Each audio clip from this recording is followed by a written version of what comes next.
Chapter 1594. And one perked up when she heard this. Because when she heard this, she could connect the dots with Wen's sudden wealth. Could it be that Wen was telling the truth? She was suddenly glad that she didn't confront Wen rashly today. Otherwise, she might have offended her. The other side continued. They brought her back to the Zhong family's mansion. It seems like they really love her. That daughter seems to be about the same age as the eldest daughter of the Zhong family. I heard that they dote on her a lot. The eldest daughter of the Zhong family was so angry that she made a scene at home many times. She was so angry that she even went to her grandfather's house. You know the Liu family, right? They are a first-class wealthy family. And Wen's friend listened patiently. She didn't have the heart to listen to the Liu and Li families. She only cared about the mother and daughter. Hearing that the sisters seemed to be running further and further away, she had no choice but to pull the topic back. So, the mother and daughter successfully moved into the Zhong family? Aren't they too lucky? As soon as she finished speaking, she heard the sisters sneer. Successfully moved in? Dream on. Do you really think it's so easy to move into a wealthy family? Moreover, she's old and has a child. The mother and daughter were in the limelight for less than 2 months, right? They were kicked out by the Zhong family. I heard that they didn't take anything with them when they left. And Wen's friend didn't listen to the rest of the words. Right now, she was only thinking that Wen was really lying to her. She was clearly kicked out of the Zhong family, but she was still pretending to be a rich young lady and lying to her? She told the sisters that she had something urgent to attend to. After hanging up, she called Wen. Not long after Wen arrived home, Yen went out to play cards. She ordered a Western meal alone, and waited for it to be delivered. Hello Lily, what's the matter? Wen asked. The other side sneered. Wen, I really misjudged you. You were kicked out of the Zhong family a long time ago. Why are you still pretending to be a rich young lady in front of me? Wen's heart skipped a beat. How did she know? Before she could react, the other side had already started scolding her. I say, why are you always so hesitant when talking about the Zhong family? If you don't have money, then don't have money. Why are you pretending? No matter how beautiful a pheasant is, she can't become a phoenix. You still have the nerve to say that you want to take me to the Zhong family. Aren't you afraid that the wind sprains your tongue? I really misjudged you. You were kicked out shamelessly. Wen couldn't help but hang up the phone. She threw the phone she had just bought onto the floor, and sat on the sofa in a daze for a long time. Then she hugged the pillow and began to cry. Half of it was because he felt embarrassed, and the other half felt that he was unlucky. It would be great if she was the real young Mississippi. Then, she would be able to live the life of an upper-class person with a clear conscience, and not rely on deceiving others and puffing herself up at her own cost. She missed the days when she was in the Zhong family. Every day, she had an endless amount of money to spend and an endless supply of branded goods. As she thought about it, she began to resent her mother again. Since she had already climbed up a big tree like Zhong Minggang, why did she have to find another man because she couldn't bear the loneliness? It was one thing for her to be unable to bear the loneliness, but she had carelessly left behind a seed. If she had been a little more careful, or a little more loyal, would she be Zhong Minggang's biological daughter? Zhong Minggang's biological daughter. Thinking of Chong Yuji's arrogant look, she was both envious and jealous. She was even more disgusted with her mother and Yen. Chapter 1595. Yen returned home with her makeup on. She saw her daughter sitting on the sofa with red and swollen eyes. It was obvious that she had been crying. She hurriedly walked over with heartache. Wen, what's wrong? She walked to her side and sat down. Just as she was about to touch her, Wen avoided her with a look of disgust. Yen was stunned. Wen, what's wrong with you? Wen looked up at the woman in front of her. She was in her 50s and had taken good care of herself. Her skin was still fair and delicate, but it couldn't hide the fine lines at the corners of her eyes and lips. Her eyes were very young, which could only be seen if she hadn't experienced the hardships of life. Wen used to be very proud of her mother's youth and beauty. She was prettier than her classmates' parents. But now, looking at Yen like this, she was very annoyed. She said in a sharp tone, as a woman who is about to enter old age, You dress up so beautifully every day. Are you going to seduce another rich man? And Yan's gaze trembled. She looked at the daughter in her hands, and couldn't seem to imagine that she would say such things to her. Actually, Eunwon regretted saying it. But that bit of regret couldn't compare to the resentment in her heart. She continued. Do you know? Today, I was pointed at my nose and scolded. They said that I was chased out, that I was a poor woman who pretended to be a rich man's daughter. They said that I was a wild chicken who pretended to be a phoenix. The more she spoke, the more agitated she became. The tears that she had finally stopped came out again. Eunwon almost cried. Why can't I be Cheong Mingang's daughter? Since you were with Cheong Mingang, why did you find another man? Why did you have to give birth to me and suffer? Why do I have to suffer such humiliation when others are high and mighty, while I'm just a wild child without a father? And Yen felt her vision turn black.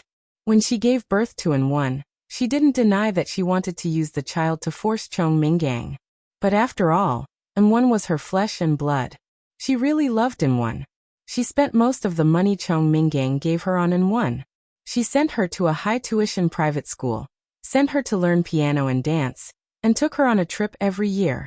She was almost careful, trying her best to let her daughter enjoy everything that normal people of her age could enjoy. She had never known that her daughter had always thought this way. The daughter that she had carefully held in the palm of her hand actually viewed her mother in such a manner? And Yan's good mood disappeared without a trace. She didn't even have the chance to tell Eunwon that she had put in a lot of effort to go out today. She had given a generous gift to a madam, and helped Eunwon get an easy and decent job. A fierce argument broke out between the mother and daughter. On the same day, Eunwon took her mother's card and withdrew most of the money from it. She bought a plane ticket and flew to another city. By the time Yen found out, she couldn't even get through to her daughter's phone. Eunwon had thrown her phone away. Gu Xingyin and the system looked on silently. She felt that she had great foresight. She didn't need to do anything at all. Eunwon and Yen, this mother and daughter pair, could make their originally good lives a mess. Chapter 1596.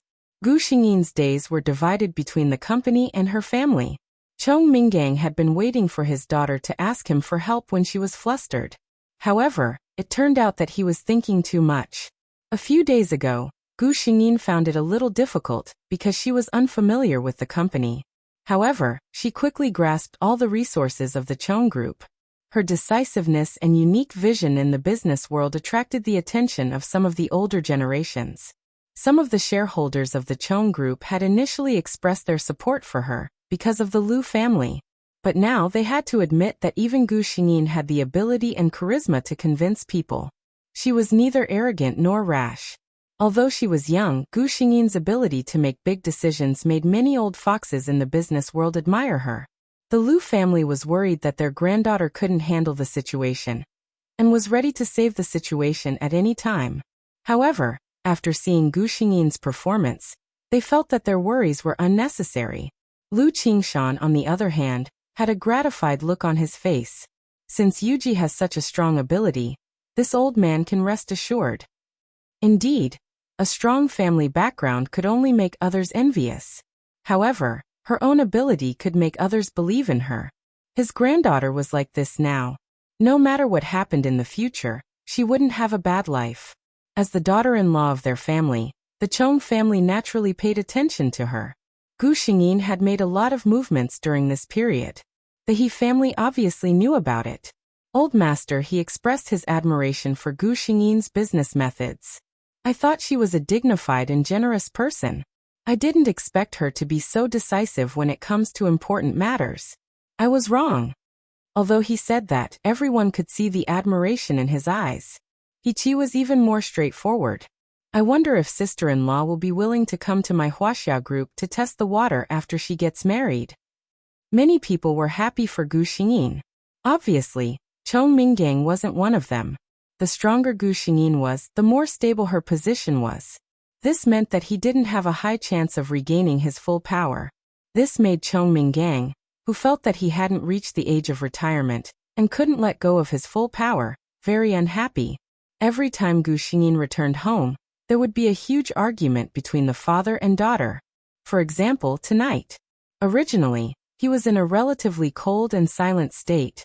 Suddenly, Chongming put down his chopsticks and laughed coldly. I didn't expect my good daughter Yuji to be so powerful. Gu Xingyin slowly swallowed the food in her mouth before replying, it's all thanks to father's teachings. She was not afraid of Chongming at all. The current Chongming was only good at talking. When it came to arguing, Gu Xingyin believed that she would not lose to anyone.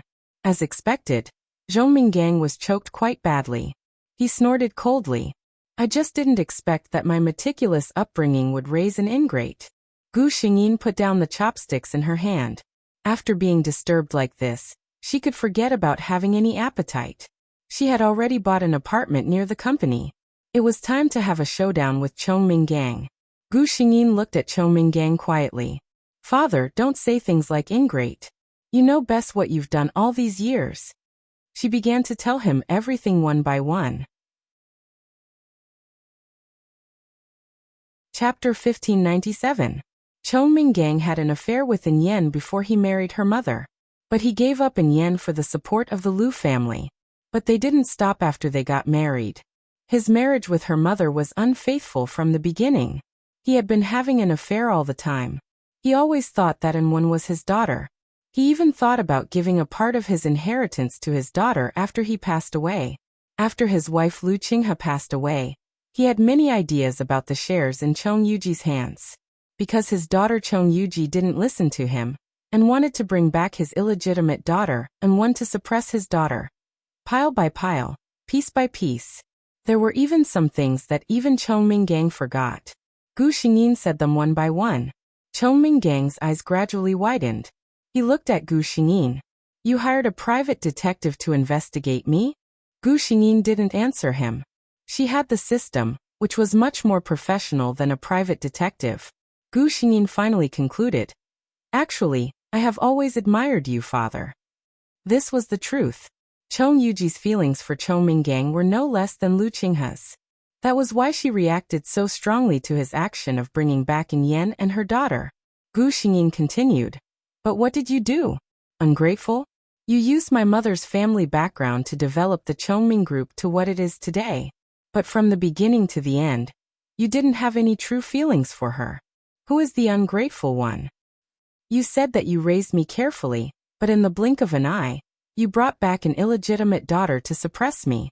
Is this love for me? Gu Xingyin said with a sneer. The so-called reincarnation is good. Father, I'm afraid you don't know that you have been wearing a green hat on your head for more than 20 years. You raised someone else's daughter for more than 20 years, right?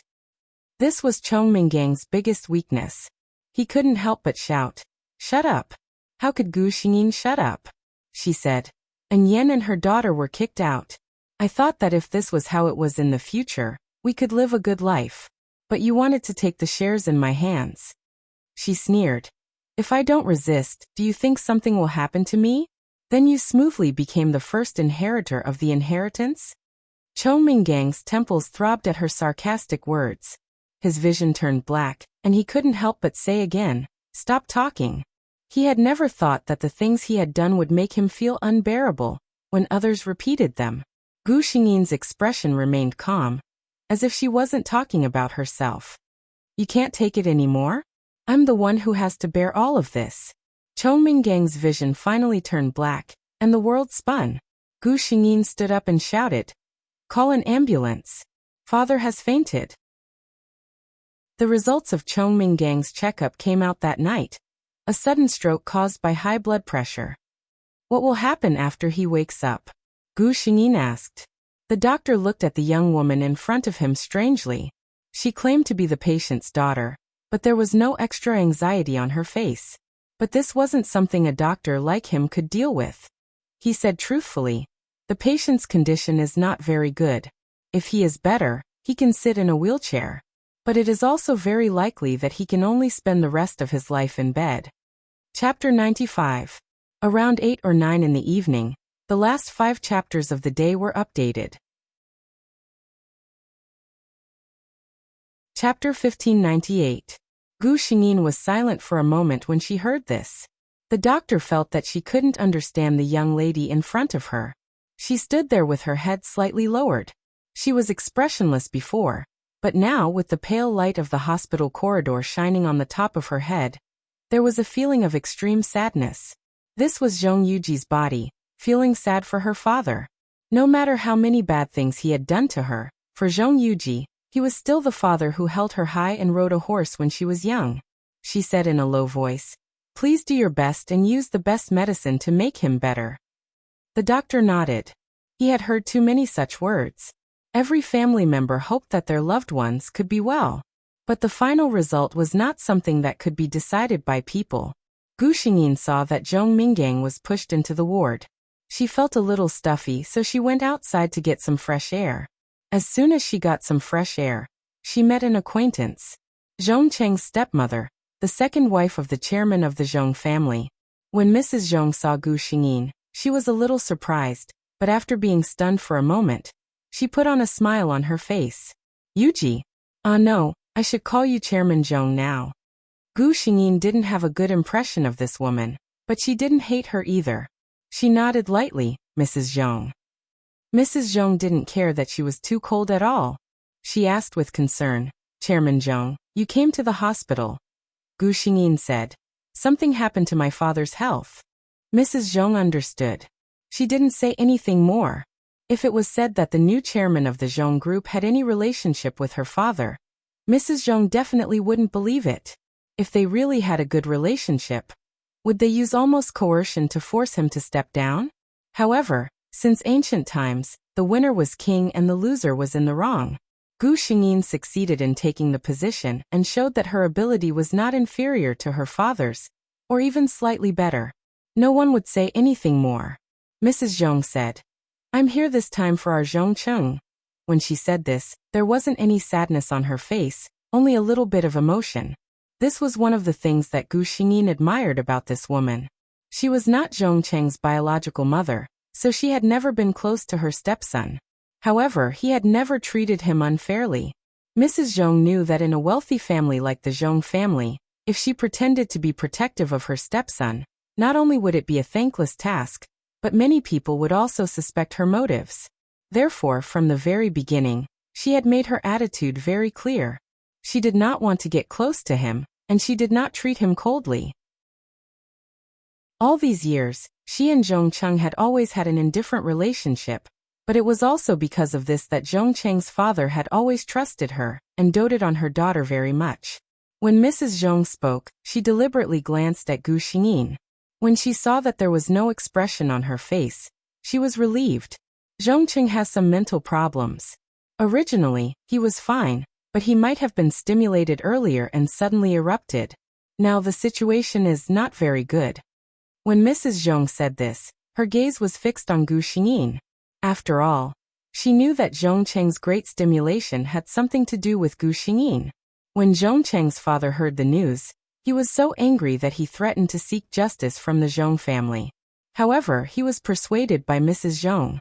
Mrs. Zhong, who knew the whole story, felt that this matter had nothing to do with them. Chapter 1599. Mrs. Zhong even thought that Zhong Yuji, Zhong Cheng's ex-girlfriend, was a victim in this matter.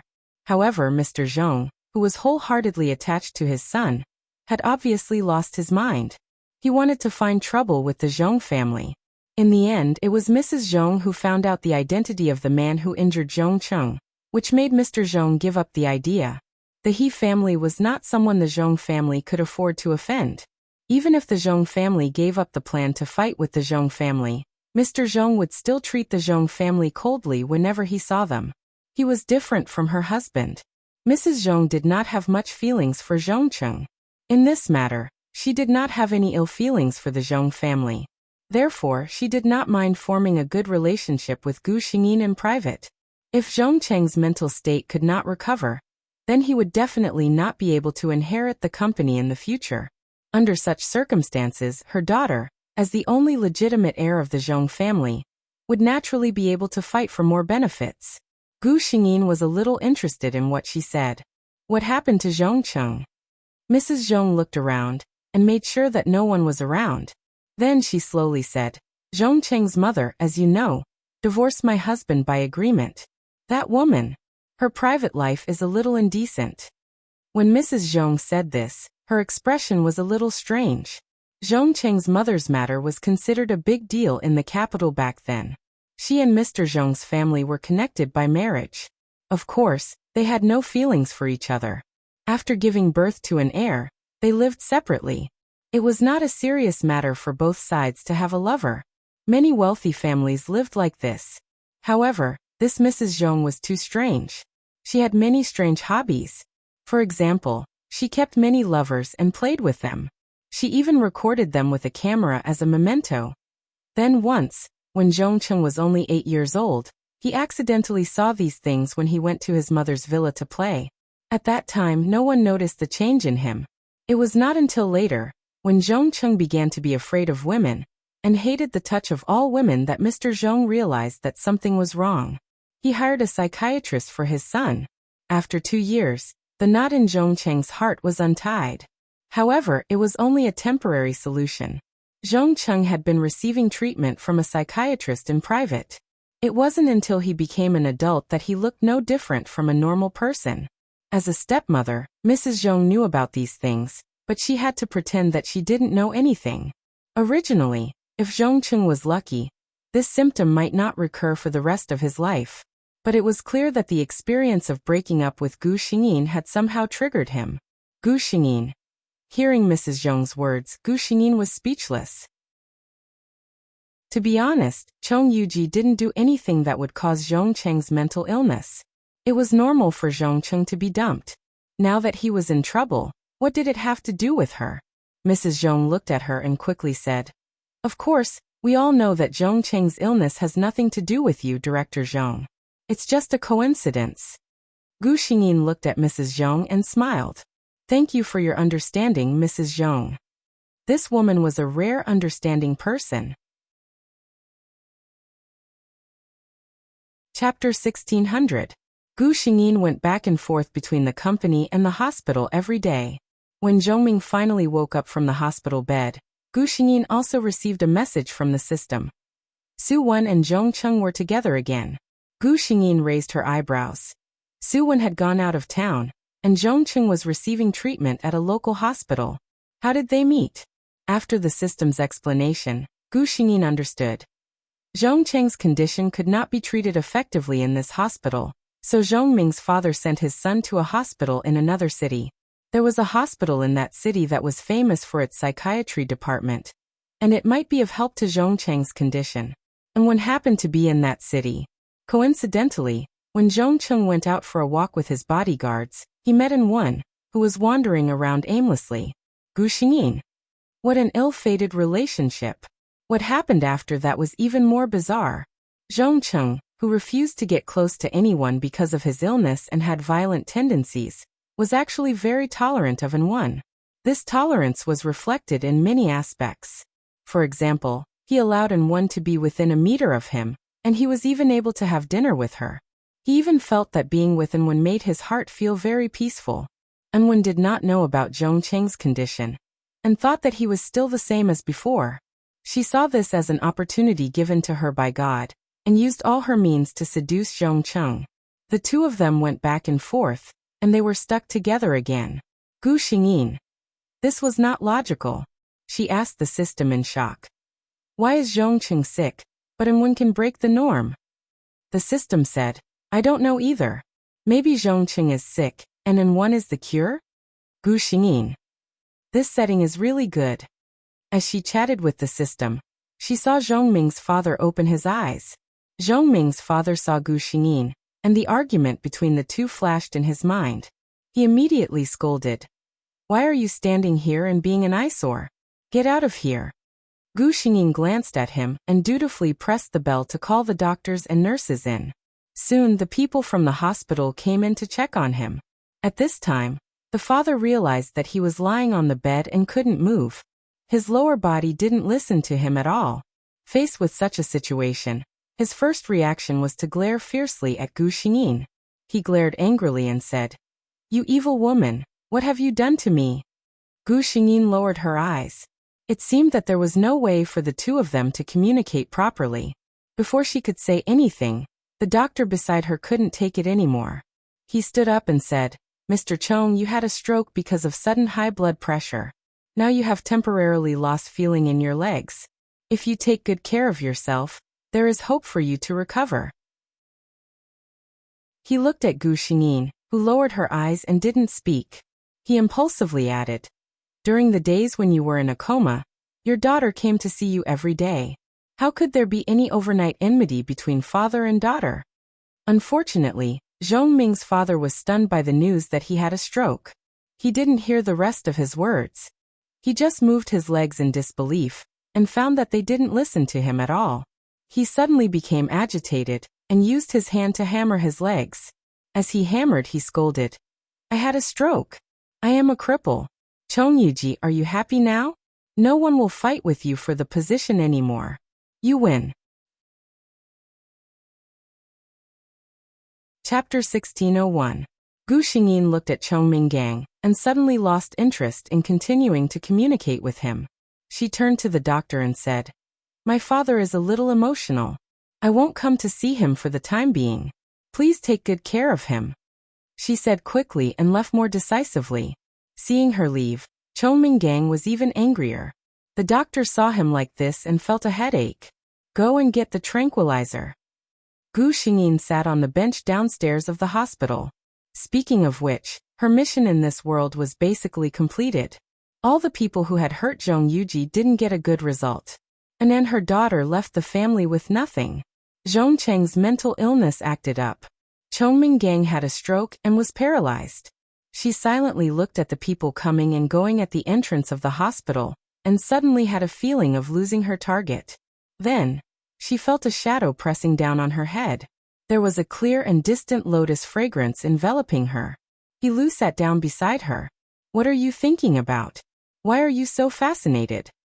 Lu reached out, and held one of her hands tightly with his warm and broad palm. However, he slightly pressed his fingers and interlocked their fingers. Actually, what he didn't say was that her expression just now looked as if she had completely emptied her mind. He was a little flustered. Gu Xingyin's hand was held, and a warm touch passed from her palm to her heart. The sudden melancholy and confusion just now disappeared without a trace. Her heart suddenly calmed down. She turned her head to look at the man beside her and smiled. "I miss you." Hearing this, Lu smiled. He was the kind of man who rarely smiled, but he looked very good when he smiled. Then Lu was at the entrance of the hospital where people came and went. He didn't care about the eyes of others and gently kissed Gu Xingyin. This kiss was very light. Lu simply sucked Gu Xingyin's lips and stepped back. "You looked very sad just now," Lu said. Gu Xingyin was confused. "Did I?" Seeing her like this, Lu was a little relieved. He asked, "How is uncle?" He asked Chong Minggang. Gu Xingyin said, "He had a stroke. He might be paralyzed." Lu asked, "Should I go see him?" He was asking about Gu Xingyin. Knowing her relationship with his father, he respected Gu Xingyin's opinion on this matter. Gu Xingyin hesitated for a moment and refused. "I was just chased out by him. He's a little agitated, so it's better not to agitate him." Lu stopped talking. The two sat for a while before Gu Xingyin asked, "Why did you suddenly come back?" Lu remembered the purpose of his visit today. He looked at Gu Xingyin and said, "Because I've applied for marriage leave." At this moment, he lowered his head to look at Gu Xingyin. At the same time, Gu Xingyin also raised her head to look at him. Their eyes met. Gu Xingyin was the first to look away. "So?" Lu seemed to chuckle. He said, "So we can prepare for the wedding, Mrs. He." Gu Xingyin was also amused by this statement. She said seriously, "You don't even have a proposal and you want to marry me?" As soon as she finished speaking, Lu pulled out a box from nowhere like a magic trick. "I've already prepared it." He opened the gift box in his hand in front of Gu Xingyin. Inside was a pair of very exquisite platinum and diamond rings. Gu Xingyin couldn't help laughing. "Why haven't I seen a proposal with a pair of rings?" Lu said in all seriousness, "For things like rings, of course it's better to have them in pairs." Chapter 1602. Gu Xingyin was speechless at such a unique proposal. Well, she actually quite liked it. He Lu picked up the smaller ring. Come on, reach out your hand. Gu Xingyin obediently reached out her hand. Wait a minute. She saw something engraved on the inside of the ring. She picked it up and took a closer look. A small Lu was quietly sitting there. Gu Xingyin looked at He Lu and smiled. Why didn't you tell me? He Lu's ears were a little red. There's nothing to say. Gu Xingyin's face showed a smile. She obediently let He Lu put the ring on her finger. After putting it on, she also picked up another ring and put it on He Lu's finger carefully. On the ring belonging to He Lu, Gu Xingyin also saw a small U in the inner circle. He Lu held her hand, and they quietly leaned against each other. After a long time, He Lu said, We are already preparing at home. Yuji, are you ready? No one answered. He Lu looked sideways and found that the person beside him had already fallen asleep on his shoulder. There was a yellowish sunlight shining on her face through the shadow of the tree. He Lu saw the blue shadow under Gu Xingyin's eyes. Gu Xingyin didn't have an easy time these days. She had to deal with the company's affairs during the day and come to the hospital after work. Usually it was close to midnight when she returned home. Then she took a shower and washed up, which took a lot of time. And she had to get up early the next day. She hadn't had a good rest for a long time. He Lu looked at her quietly until that small piece of mischievous sunlight moved to her eyes. He reached out his hand and gently stopped it. When Gu Xingyin woke up, she found that she was in a strange place. The decoration style of the room was very simple and neat. Everything was placed in its proper position. Obviously, the owner of this room was a very self-disciplined man. Gu Xingyin subconsciously raised her watch to check the time, only to find that her wrist was empty. She looked around and found it on the bedside table. 6:30 p.m. She thought about it. When she met He Lu at the hospital, it was 4:30 in the afternoon. She actually slept for 2 hours? Most importantly, she was brought all the way to the bed, but she didn't wake up at all. However, the feeling of having a good sleep was indeed comfortable. Gu Xingyin got up and opened the door. An enticing aroma of food floated out from the kitchen. Just then, He Lu walked into the restaurant with a plate of food. When he saw Gu Xingyin, he smiled. I was just about to wake you up? Gu Xingyin looked at He Lu. His sleeves are rolled up high, revealing his muscular forearms. He's wearing a dark blue apron, which softens his temperament. Seeing that she was still in a daze, He Lu smiled helplessly. When he came out again, the apron had been taken off and the food had been placed on the table. Don't be in a daze. Come and eat. Gu Xingyin obediently walked over and sat down. He Lu reached out and scooped a bowl of soup for her. Come and try this. Gu Xingyin took a sip. The taste was very delicious, which was a little beyond Gu Xingyin's expectations. She praised without hiding it. It's delicious. Then she looked at He Lu. I didn't expect you to know how to cook. He Lu just picked up a chicken wing and put it in her bowl. Never underestimate any man who has been a soldier. A man who has been a soldier has good stamina. Chapter 100. All the updates for today are over. The second wave of updates will start in the morning of the 14th. There will be about 40 chapters in the morning. Please reward me with a subscription. Recommended 2 articles, Li Man Man. Fast Transmigration. A Guide to Abusing Scum, Stealing Fragrance and Drunkenness. President, A Good Pregnancy. Chapter 1603. Gu Xingyin obediently finished the chicken wing. It was the first time for her to go to He Lu's house, and the first time for He Lu to cook for her. But they didn't feel anything wrong at all. They seemed to have a natural tacit understanding, as if they had been together for many years just like now. After dinner, He Lu washed the fruit for Gu Xingyin, and he went to the kitchen to clean up. Gu Xingyin glanced at the man who went to work consciously. She pursed her lips and smiled secretly. What are you laughing at? The sofa beside her sank. It was He Lu who sat down. Gu Xingyin put a piece of honeydew into his mouth. I'm laughing. It is said that the youngest general in the Republic is washing his hands and making soup for me. Even if I tell others about it, I'm afraid that few people will believe it. She was just joking. She didn't expect He Lu to answer seriously. I don't think anyone will believe it. Gu Xingyin was stunned for a moment, and then she couldn't help laughing. Lu looked at the woman who was laughing with her hands on her belly with indulgence. She was very beautiful, bright and beautiful. This kind of unscrupulous laughter was most suitable for her. Although he didn't know why she was suddenly so happy, Lu was still happy for her. Gu Xingyin laughed for a while, and then stopped. She looked at Lu. Lu also looked at her with his head tilted. She said softly, "Thank you, Lu." Lu's eyes paused. He asked her, "Thank me for what?" Gu Xingyin shook her head and buried her head in Lu's arms. This embrace was very warm, very safe and very familiar. She took a deep breath and suddenly said, "I can't wait to be your bride." Lu's eyes suddenly darkened. He reached out and gently stroked Gu Xingyin's soft hair.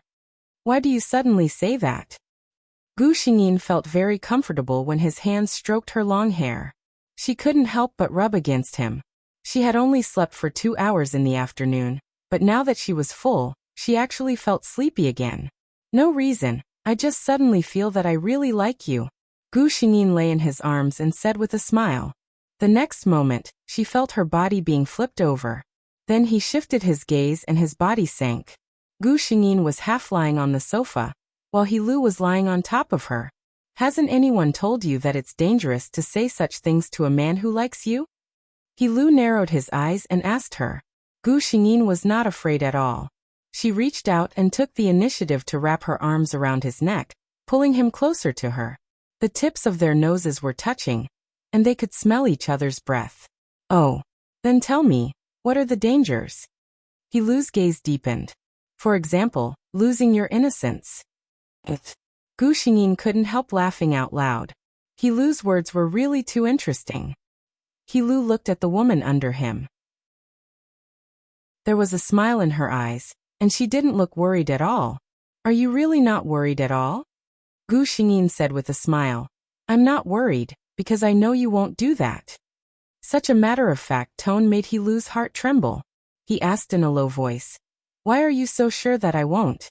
You have to know that a man's self-control can never be trusted." Gu Xingyin looked at him. "But you are different. Lu, to me, you are different from anyone else." Chapter 1604. From Gu Xingyin's point of view, she could see Lu's eyes very clearly. She could easily see Lu's hidden desire for her. It was a very normal thing for a man to have desire for the woman he liked, or even loved deeply. On the contrary, if a man could still be as calm as an old monk in such a situation, there were only 2 possibilities. Either he couldn't do it, or he was ruthless to you. Lu was obviously neither of the 2. He had desire, but he held it back. Gu Xingyin knew that he wouldn't do anything because she knew this man. A man like Lu wouldn't fall in love easily. But if he really fell in love with a woman, he would hold her in the palm of his hand and put her at the top of his heart. At least, he wouldn't casually take her at such a time in such a place. Especially when they were about to get married. As a man with a little obsessive-compulsive disorder, compared to temporary relief, what Lu wanted more was a perfect wedding night that both of them would never forget. Hearing Gu Xingyin's words, Lu fell silent. After a long time, he bent down and buried his head in Gu Xingyin's neck. He thought that God must have seen that he had been too lonely for so many years, so a woman like Zhong Yuji appeared by his side. She had only been with him for a few months, but she knew him better than anyone else. She could easily guess all his thoughts. She and he were a couple who were born to be compatible. As Gu Xingyin expected, she stayed at Lu's house that night, but nothing happened between the 2 of them. The next day, Lu drove her to the company personally. For the next period of time, Lu seemed to be very busy. Gu Xingyin knew what he was busy with, so she gave herself a break. After all, it was their wedding. She couldn't really do nothing. When everything was almost ready, Gu Xingyin went to see Chong Minggang. When she entered the ward, Chong Minggang was sitting on the bed with glasses on, reading a philosophy book in his hand. He seemed to have accepted the fact that he would be paralyzed for the rest of his life. In fact, even if he did not accept it, there was nothing he could do to change this outcome. When he saw Gu Xingyin, he was unusually calm. Gu Xingyin placed the papers in her hand on the table in the ward, and found a chair not far from the bed to sit down. "Father seems to be in good spirits." Chong Minggang did not put down the book in his hands.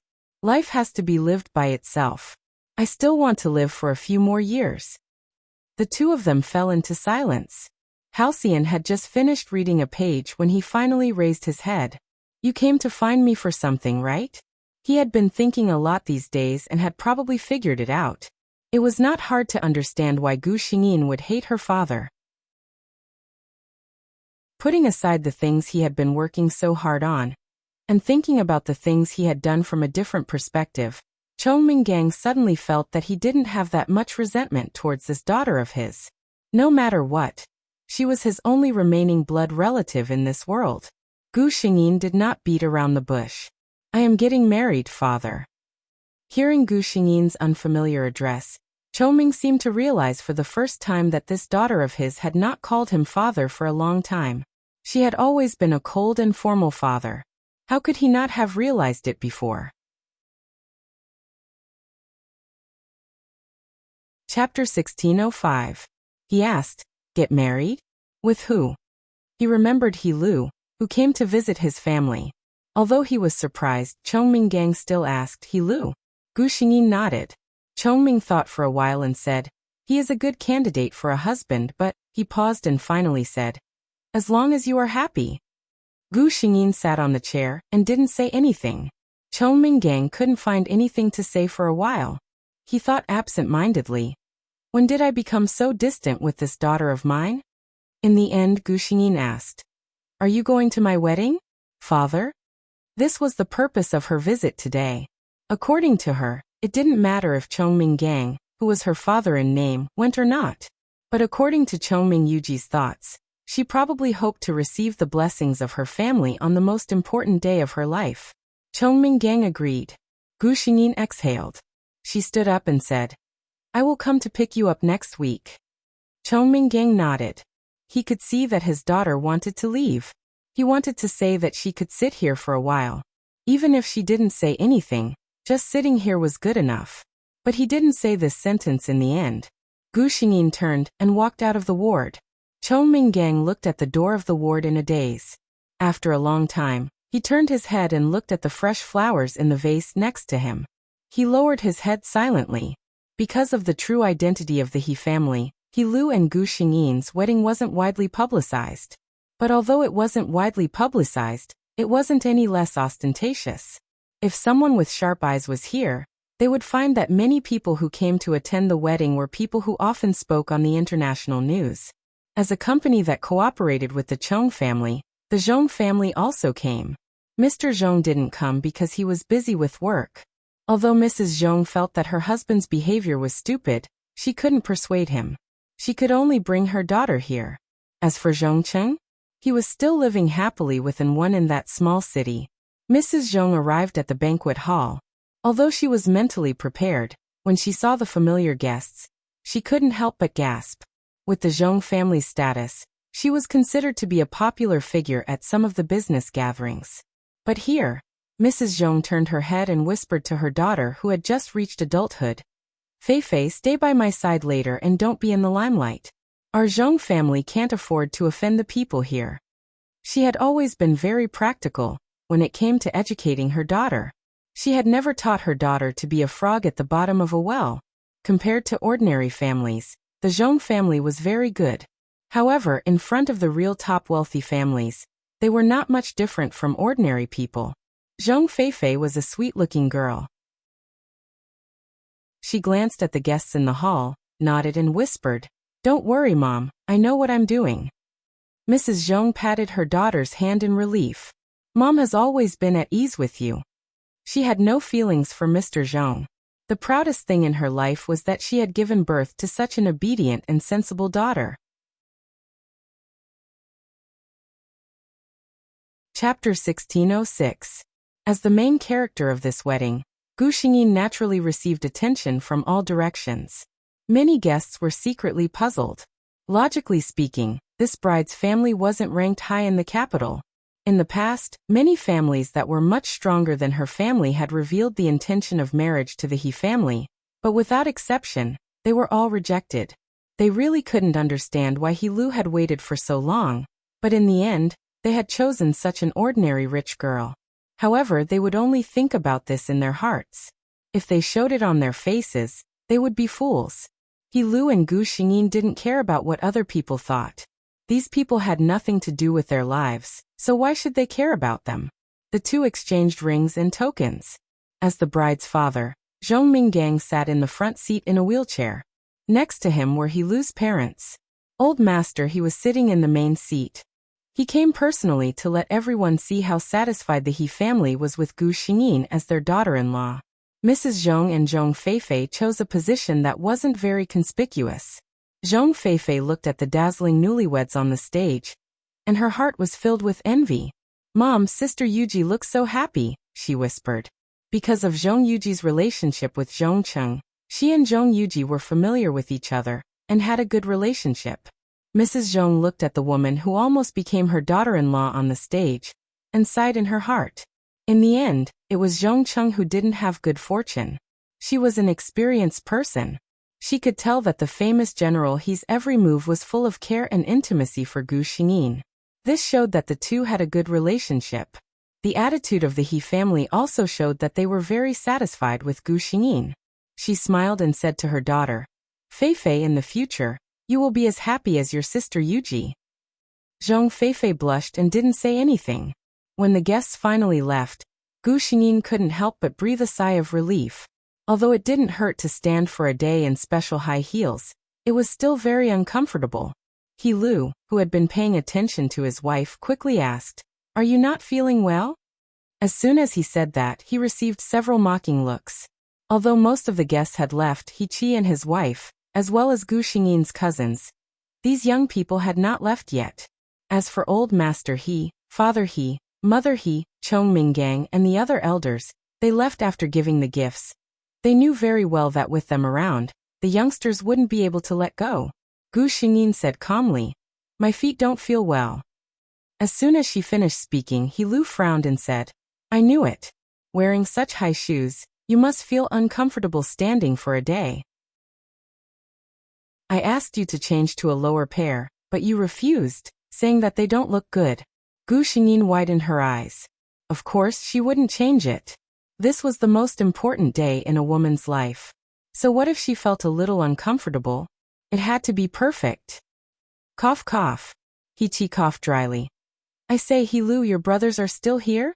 What do you plan to do with us?" He Lu glanced at him. He knew that He Qi said that on purpose. He glanced at the other people's faces. As expected, they all looked like they were waiting for a good show. He Lu pursed his lips and suddenly leaned over. Gu Xingyin felt her vision change. He Lu had lifted her up in his arms. Chapter 1607. However, although Gu Xingyin was complaining in her heart, her body was very comfortable. It had to be said that being able to eat porridge made by her lover in the morning could make her feel good all day. He Lu was a perfect husband. Gu Xingyin's aunts were a little worried at first, but after coming over to take a look once or twice, they all expressed that their niece's judgment of people was simply superb. It was one thing for a man like He Lu to have a high position and power, but what was rare was that he respected and loved his wife so much. Where could she find another husband like him? Considering He Lu's vacation, the two of them didn't go on a honeymoon. Instead, they lived a sweet life in their newly built small family. Occasionally, they would be called over by their respective elders for a meal. Their wedding wasn't spread around. By the time Zhongcheng and Anwen found out about it, He Lu had already returned to the army. Anwen returned to her old days. Zhongcheng would grant her almost every request. Want to buy clothes? Want a branded bag? No problem. Want to go on a trip? No way. Anwen didn't notice that something was wrong with Zhongcheng. She thought that he didn't allow her to go on a trip because he liked her and didn't want her to be far away from him. She even felt pleased with herself for this. So what if she wasn't the daughter of a rich family? Looking at Zhongcheng now, wasn't the possibility of her becoming Mrs. Zhong too high? She had tried to tell Zhongcheng that she wanted to be with him forever. Forever. A dark light flashed across Zhongcheng's eyes when he heard this. Anwen saw that he didn't have any intention of objecting. She was secretly happy and quickly nodded. Zhongcheng hugged her with one hand and played with her hair with the other. Okay, I'll call my father and tell him that I want to marry you. Zhongqing didn't hesitate at all. He felt that An was his only salvation now. As long as she stayed by his side, he wouldn't go crazy and lose his mind. When he said this, Mr. Zhong was silent for a long time. During this period of time, he had a more specific understanding of Zhongcheng's mental condition. When he heard Zhongcheng's request, the first thing that came to his mind was the words of the attending physician. The patient cannot be stimulated in any way in the future. Otherwise, he might not be able to wake up again. How could a person who could not be stimulated by anything become the successor of such a large group like the Zhong group? All right. Zhongcheng smiled as he shared the news with the overjoyed An. Little did he know that his father had already decided his fate. Zhongqing never thought that if his father continued to treat him as the successor, how could he allow him to marry An, a woman with a dubious background? When An heard Zhongcheng's words, her first thought was not to share the news with her mother, but to Gu Xingyin. She thought that if she returned to the capital this time, she would definitely go and see Zhong Yuji. Hadn't she always looked down on him? But now she was going to marry Zhongcheng. In the future, Anwen's identity as the young madam of the Zhong family would not be much different from that of the eldest daughter of the Zhong family. She almost couldn't wait to see Zhong Yuji's expression when she saw her. Anwen didn't expect that when she went to inquire about Zhong Yuji, she would get the news that she had become the wife of Major General He. Chapter 1608. It was the famous He family. She became the wife of the youngest general in the Republic. Anwen felt as if a basin of cold water had been poured over her head. She realized that no matter how hard she tried, there seemed to be an insurmountable chasm between her and Changyuji. The joy of being able to marry into a wealthy family was instantly washed away. Anwen called her mother, An, who had been looking for her, to report the good news. She thought that An would congratulate her immediately, but she didn't expect to be scolded. "You child, where have you been for so long? Don't you know how worried I was about you? You didn't even answer my calls. What are you trying to do?" Anwen's joy was instantly extinguished by this scolding. She hung up the phone in annoyance. Soon Anyan's call came. This time, her voice was full of caution. "An, it was my fault just now. I was just too excited when I found out about your news. Don't blame me. Where are you now?" An said, "It doesn't matter where I am now. I'll be back soon, Mom," she said in a boastful tone. "I'm going back to the capital soon with a new identity." She told An that Zhongcheng said that he wanted to marry her, and the Zhong family agreed. When she returned to the capital, she would marry Zhongcheng immediately. An was a little worried when she heard this. She wasn't like An. 20 years of being an underground lover was enough for her to see clearly how difficult it was to marry into a wealthy family. But when she wanted to say this to An interrupted her without hesitation. "Don't tell me about your experience. If it was really useful, you wouldn't be unable to handle Chongminggang after 20 years. An was speechless. An was feeling proud, but she didn't know that there were people who were watching her make a fool of herself. Gu Xingyin sighed aside. She knew about the hidden dangers in Zhongcheng's body. If he suddenly had a relapse in the future, as his wife, An wouldn't have a good life. Another person watching the show was Mrs. Zhong. Her husband asked her to prepare for Zhongcheng's wedding, but added that it didn't need to be too extravagant. She instantly understood her husband's choice. After Mr. Zhong left, Mrs. Zhong called her daughter. "Fei, you're probably going to have another brother soon." The Zhong family had an ancestral rule that the family business could only be passed down to males and not females. Her Fei was destined to only have a small share of the assets. It was impossible for the Zhong corporation to be left to her. Master Zhong was already so old, and it was impossible for him to have another son. It was likely that he would have to pick out one of his illegitimate children and train him as his successor. This was a good thing for Madame Zhong and her daughter. No matter which illegitimate child entered the family, as long as he was smart, he wouldn't dare to neglect her, the official wife. Anyone with a discerning eye could see that only Zhongcheng and An were happily waiting for the wedding. Gu Xingyin received an invitation. However, she did not intend to give face to this couple, so she casually found an excuse to reject them. Zhongcheng had a bad feeling when he saw the layout and location of the wedding venue. He went to question Mother Zhong, but Mother Zhong only smiled and said, "This is your father's idea. If you have any questions, go to him." And Wen couldn't see the problem. To her, this kind of extravagance was already a dream come true. Chapter 1609. She even tugged at Zhongcheng's sleeve and whispered, "I think this is pretty good. Why don't we leave?" Mrs. Zhong still looked at them with a smile, but a trace of disdain flashed through her heart. That was why most wealthy families paid attention to matching families of equal social status. It wasn't that they really looked down on ordinary people, but families like theirs raised their children differently from ordinary people. The daughters they raised naturally had different horizons. Some things could be fought for through hard work, but some things, such as temperament and horizons, could not be nurtured overnight. If it wasn't Anwen standing beside Zhongcheng today, but a young lady with a similar family background as the Zhong family, she definitely wouldn't have said such words. The reason for that was because she was able to tell that she had been slighted by Chu Feng. But Anwen couldn't. Zhongcheng glared at Anwen, signaling her to shut up. He narrowed his eyes. "Father, what do you mean?" Mrs. Zhong didn't feel guilty at all. She really didn't play any tricks on this matter. Zhongcheng went to look for Mr. Zhong, and Anwen was entertained by Mrs. Zhong in the living room. She was very nervous. Even though Mrs. Zhong looked very friendly, she always had a sense of alienation from her, as if she was very far away from her. Anwen could only force herself to remain calm. Mrs. Zhong saw everything, but she only took a sip of tea and didn't take the initiative to find a topic. As an elder, she didn't need to wrong herself to curry favor with a daughter-in-law who was destined to have no future. A faint sound came from upstairs.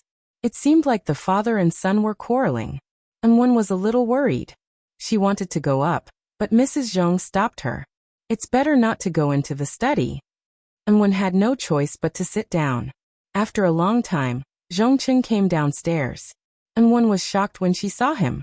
Zhongcheng looked a little crazy, and his eyes even looked a little red. She quickly asked what was wrong. Zhongcheng glanced at her and clenched his fists tightly in his sleeves, as if he was suppressing something. "It's nothing. Let's go home." He held Anwen's hand. She felt a little pain, but she didn't dare to say anything when she saw Zhongcheng's expression. That night, Anwen received a call from her mother. "Wen, let me tell you.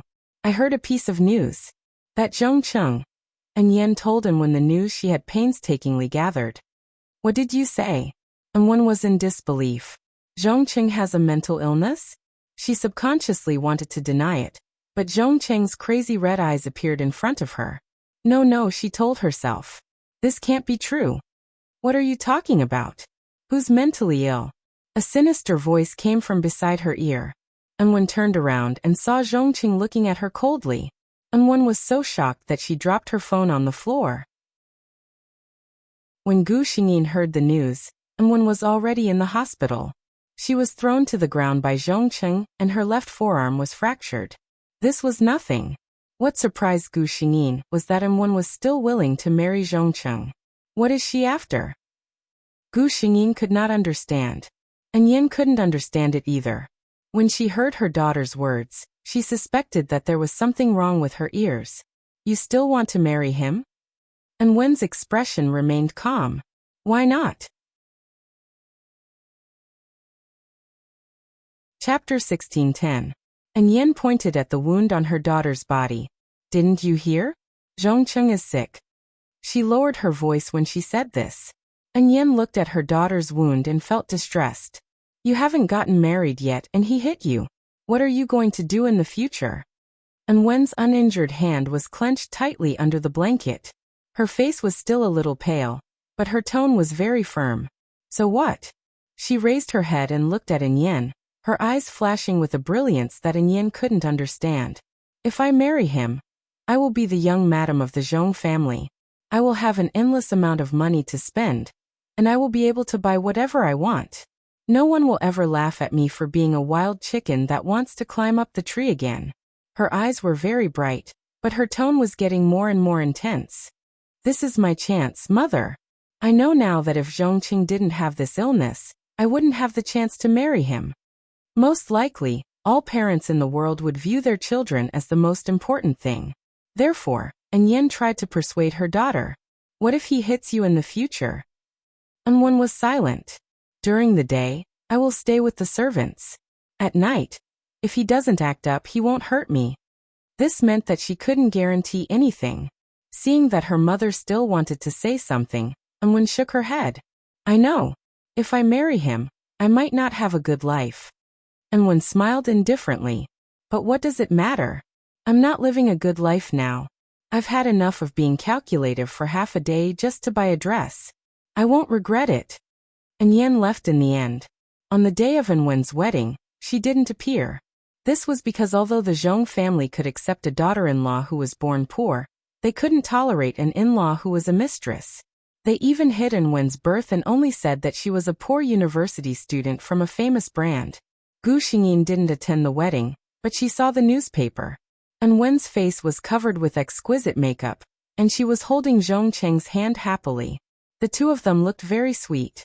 Gu Xingyin only took a glance and turned her face away. No one knew that the bride had suffered violence the night before. Even now, under her white wedding dress, there were shocking bruises. This was the path Wen had chosen herself. She chose to live a glamorous life in the eyes of others, so she had to swallow the bitter fruit that could not be seen by others. The system told Gu Xingyin that Zhongcheng's condition could no longer be suppressed. He would only become more easily irritable and violent. Under such circumstances, one who was supposed to be his good medicine, had undoubtedly become his #1 target to vent his anger on. In front of outsiders, Zhongcheng and Wen were deeply in love with each other. However, Gu Xingyin received a message from the system every few days. Wen was being abused again. At this time, Gu Xingyin no longer paid attention to Wen. She knew that Wen wouldn't have the energy to think about anything else. Sometimes, she would wonder if Wen would regret her decision. However, this thought only flashed through Gu Xingyin's mind. Whether Wen regretted it or not, what did it have to do with her? Gu Xingyin was pregnant. When the child in her stomach stabilized in the 3rd month, the Zhong family spread the news that Zhongcheng and his wife were divorcing.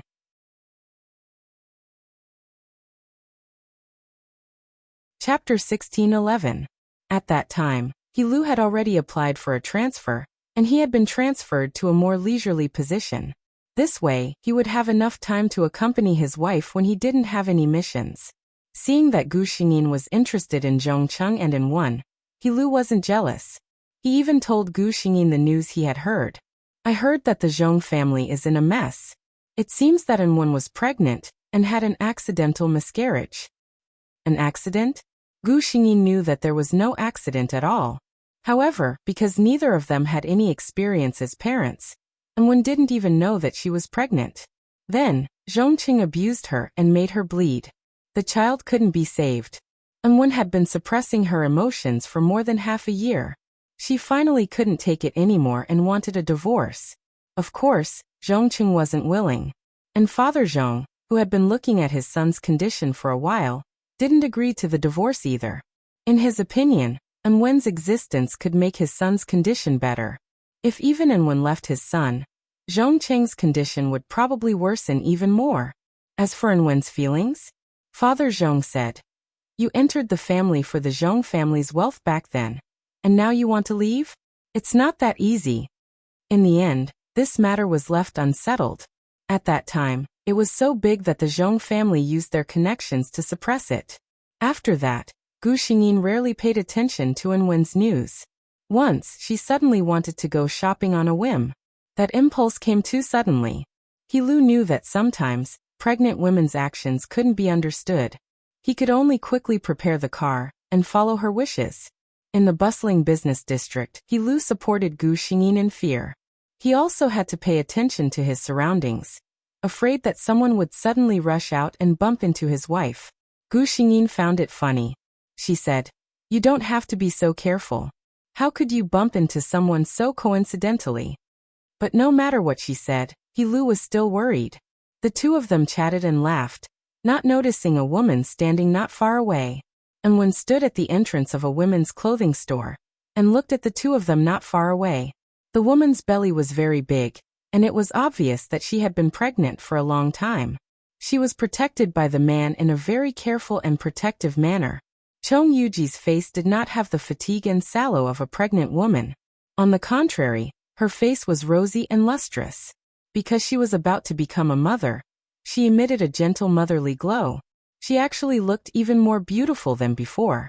She was obviously doing well. Whether a woman lived a good life was not determined by how expensive her clothes were, but by how genuine the smile on her face was.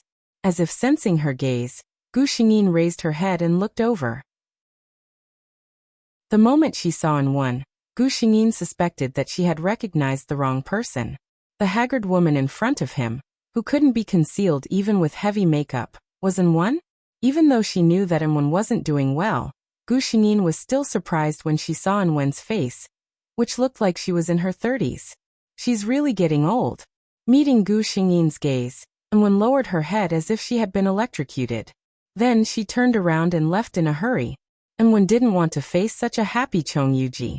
In other words, she didn't want Chong Yuji to see her like this. Lu also saw her, but he didn't recognize that this woman was Wen. You know her? Gu Xingyin shook her head. We had conflicts before, but now strangers. Chapter 16:12.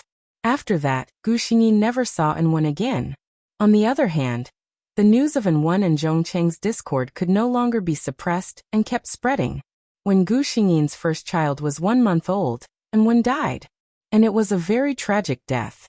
She took a whole set of photos of herself, all of them nude. But those photos weren't sexy at all, because the woman's body in the photos was covered in wounds, new and old. It was a shocking sight. Wen even wrote a suicide note, every word weeping blood, accusing the Yin family of being ruthless. She made 2 copies, one sent to the police station, and the other published on the country's most popular forum. Then, she wore her favorite designer dress and jumped down from the Zhong Corporation's headquarters. She jumped down dozens of floors and died on the spot. This news caused a huge reaction, and the Zhong Corporation's stock price fell to the bottom. With such a big impact, even if the Zhong family tried to suppress it, they couldn't. The police also took the suspect, Zhongcheng, away immediately. Zhongcheng confessed. In fact, the evidence was conclusive and he couldn't deny it. But Zhongcheng didn't receive a harsh punishment in the end. He had a mental illness. The lawyer hired by the Zhong family directly said that everything the suspect did wasn't his own intention. He just couldn't control his impulse when he was ill. After the appraisal of several mental experts, it was confirmed that Zhongcheng did have a mental problem. In the end, the Zhong family compensated Yen, who was crying her eyes out, with a large sum of money and sent Zhongcheng to a mental hospital. Yen took the money and disappeared somewhere. This matter came to an end just like that. When Gu Xingyin heard this news, she only said, "Oh." Then, she glared at Lu and told him not to talk about this topic in front of her son. Lu obediently admitted his mistake, then leaned over and kissed his wife and son on the cheek. The little guy in Gu Xingyin's arms giggled. He obviously liked this kind of game and waved his arms to play with his father. Lu took the child, and Gu Xingyin sat by the side with a smile, watching the father and son play happily. Those irrelevant people and things were far away from her life. She only needed to care about the adult and the child in front of her. It was enough for the people who loved her and the people she loved to be safe and happy. Gu Xingyin and Lu had a son and a daughter. The son was sensible and filial, and the younger daughter was spoiled by the family like a little princess. Lu often smiled and said that there were 2 princesses in the family. One was Gu Xingyin, and the other was their daughter. Gu Xingyin was indeed spoiled by Lu. Even when they were 60 years old, they went shopping hand in hand. Every time he went out, he would report his whereabouts. Lu remembered all her preferences, and every year, he would surprise her birthday. Until the last year, he lay on the hospital bed, unable to move anymore. It's a pity, Yuji. The white-haired Lu leaned on the pillow and smiled at Gu Xingyin, who was sitting by the side, and said, "I secretly planted a pond full of lotus this year, and the flowering time is on your birthday. Unfortunately, It seems that I can't accompany you to see it. He always remembered that she once said that she liked Lotus the most. However, Gu Xingyin never told him that she loved Lotus the most because of him. Gu Xingyin smiled and said, I'll wait for you to get better, and then we'll go see it together. He Lu's eyes couldn't see clearly, but he still smiled and said, Okay. When their child came in, he saw his father lying on the bed peacefully, and his mother seemed to be tired, lying quietly beside him. When he walked in, both of them were not breathing. Chapter 16:13. Gu Xingyin slowly opened her eyes in this space. The system was quietly floating in front of her. She walked down from the bed. As she walked, the entire space, everything, the room, the bed, the sofa, everything turned into a blur and disappeared. The entire space returned to its original state, pure white. Except for Gu Xingyin and the system, there was nothing else. Gu Xingyin's eyes flashed with excitement and expectation. System. Her voice had a hint of nervousness. The system's white light kept flashing. Host, you can try now. Gu Xingyin did not say anything. With his palm facing upwards, a jade-green ray of light appeared. In this light, a small green bird gradually took shape. When the light dissipated, the small bird pecked Gu Xingyin's palm twice, and then flew happily in this space. Looking at its figure, Gu Xingyin's face flashed with pure joy. It is a complete life. The moment she said this, something seemed to fall from the endless void into Gu Xingyin's body. She felt the power in her body become more solid and strong. Even without the system's reminder, Gu Xingyin stretched out her right hand, put her index finger and middle finger together, and drew in the void in front of her. A huge pitch-black crack appeared in front of her. This was a crack in space. Gu Xingyin knew that if she wanted to leave this space, no one could help her. The only thing she could do was to open a path from the void and walk out. The system had told her that when she was able to walk out of the spatial crack that she had created, she would know the truth of everything. Before she entered the crack, Gu Xingyin felt the power of destruction from it. This was not an easy path to tread. The system said, with the host's current strength, it is very difficult to resist the storm from the crack in space. It is recommended that the host increase her strength first before trying. No. Gu Xingyin rejected the system's suggestion. I can try first. No matter if I succeed or not, I have to try first. How difficult is it? Gu Xingyin said and stepped in without hesitation. As soon as she took a step forward, it was as if she had activated some kind of signal. In the originally still space crack, there suddenly began to be a gust of wind, and countless gravel and soil rushed towards Gu Xingyin. The wind was as sharp as a knife, and the small stones were heavier than a mountain. Gu Xingyin only felt that her body was heavy. However, after pausing for a second, she stepped her other foot into the hole. Her entire body disappeared into the black crack. The system did not follow in, but the white light on its body flashed even faster. Gu Xingyin could not see, but in the system's vision, it could clearly see Gu Xingyin's current situation. After walking in, Gu Xingyin realized that the space crack was not as dark as it looked from the outside. There were multicolored streams of light moving about in this messy space, enough for people to clearly see the situation inside. Chapter 16:14. Everything here seemed to have defied common sense. Gravel floated in the void, and endless astral winds were produced in the void. Gu Xingyin looked down, and she seemed to exist in the void. The scene under her feet was exactly the same as the scene above her. There was clearly an endless void under her feet, but she seemed to be stepping on solid ground. All of this felt very novel. But in the midst of novelty, there was often endless danger. The moment Gu Xingyin entered the space crack, the power in her body automatically formed a transparent shield around her, protecting her whole body. Those astral winds and gravel could not reach her, but Gu Xingyin could clearly feel the power contained in them. It was very powerful.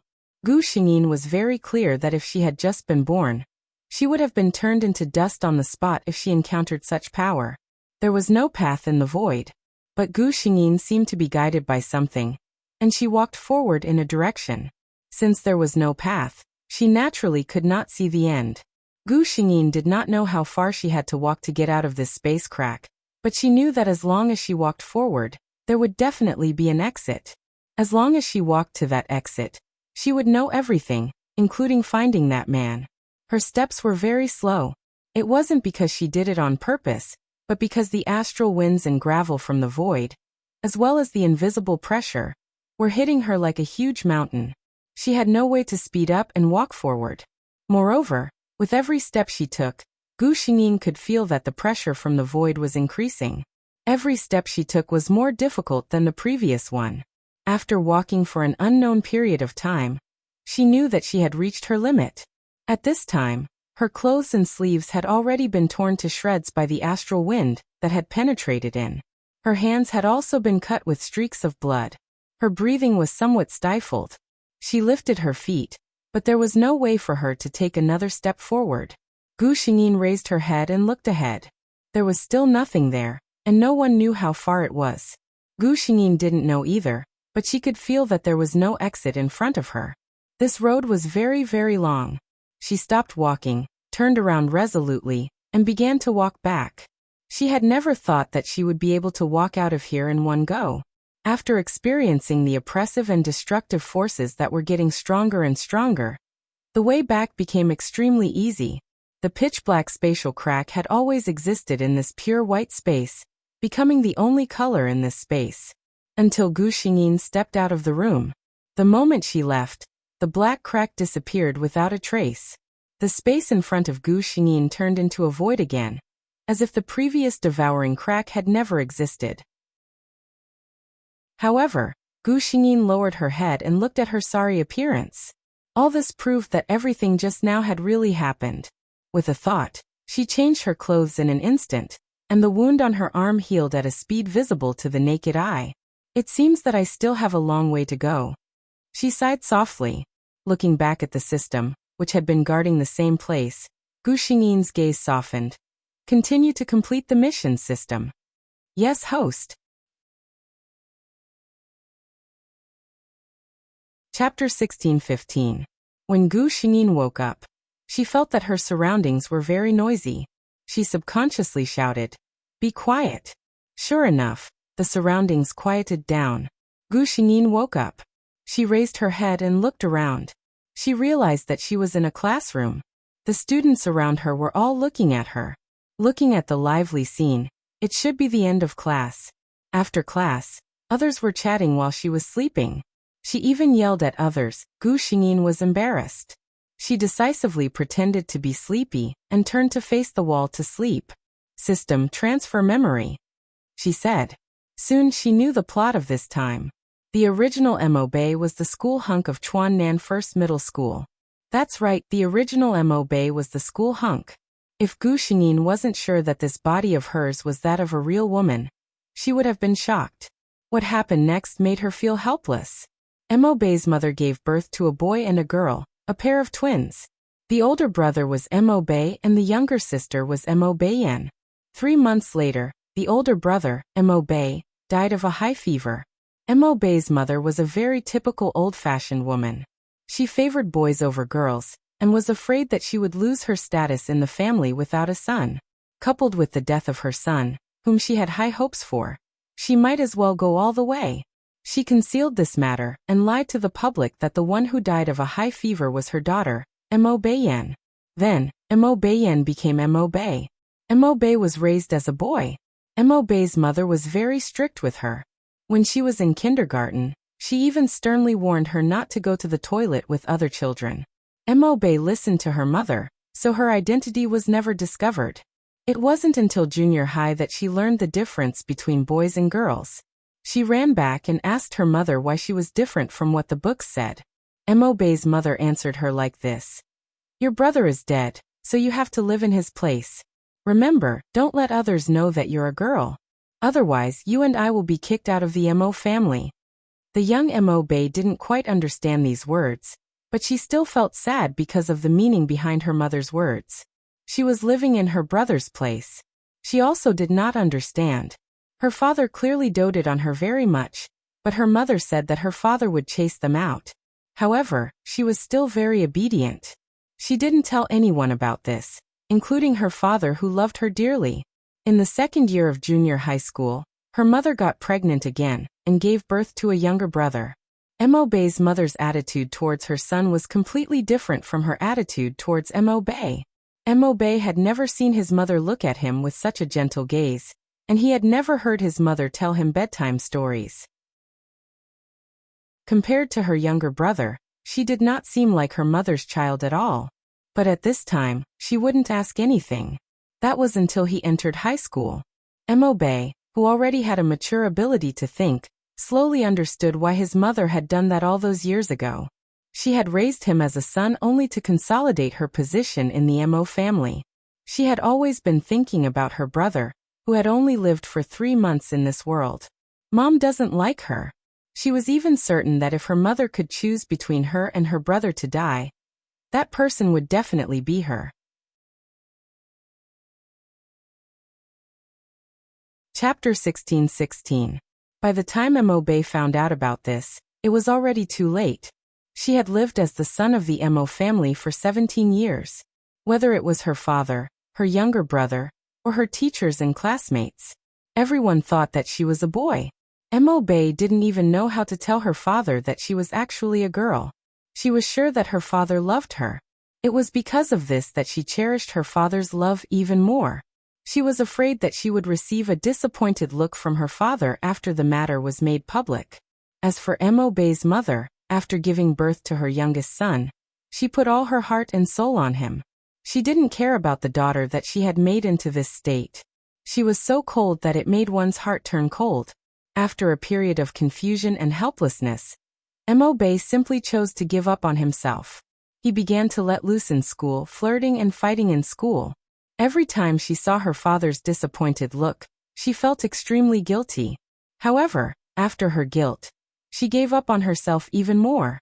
She had no idea how she was going to go on in the future. Was she really going to keep this a secret for the rest of her life? Before Mo-bae could think of a solution, she provoked someone that she shouldn't have. The school belle, Yoo Ching-yue. Yoo Ching-yue was a very beautiful girl. Otherwise, she wouldn't have been called the school belle in Chuannan First High School, which was known to be full of beauties. Yoo Ching-yue and Mo-bae met at a basketball game. Mo-bae was handsome and agile. He had always been a member of the school's basketball team, while Yoo Ching-yue was the school's manager. In the beginning, the two of them were just ordinary friends. Yoo Ching-yue had always held a trace of unclear feelings towards Mo-bae. In fact, it was very normal.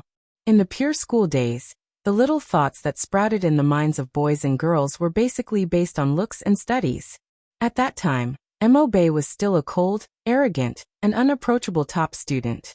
This kind of boy was the most sought after by girls in school. Later on, Mo-bae realized that he was a person who had been deceived and abandoned by his mother. He began to let loose. He dyed his hair and pierced his ears. He was no longer as cold as before and became obedient and evil. If it was a sloppily dressed and unimpressive-looking boy, he would probably be scoffed at by many people. But when the person who did this was Mo-bae, who came from a good family and had exquisite and handsome looks, the girls who looked at his face felt that the previously aloof school hunk was very handsome, but now that he had become devilishly charming, he was even more charming. Yoo Ching-yue was captivated by this side of Mo-bae. She mustered up her courage and confessed to Mo-bae. At that time, Mo-bae's mind was at its most chaotic. Normally, she would have rejected Yoo Ching-yue without hesitation. But at that time, she was at a stage where she hated everything around her. Hearing Yoo Ching-yue's confession, she actually didn't reject it. However, she didn't accept it. She just didn't explicitly reject it.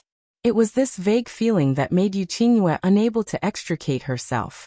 When Mo-bae finally came back to his senses and saw Yoo Ching-yue, he planned to ask her out for a chat and reject her. However, Yoo Ching-yue was not as easy to talk to as expected.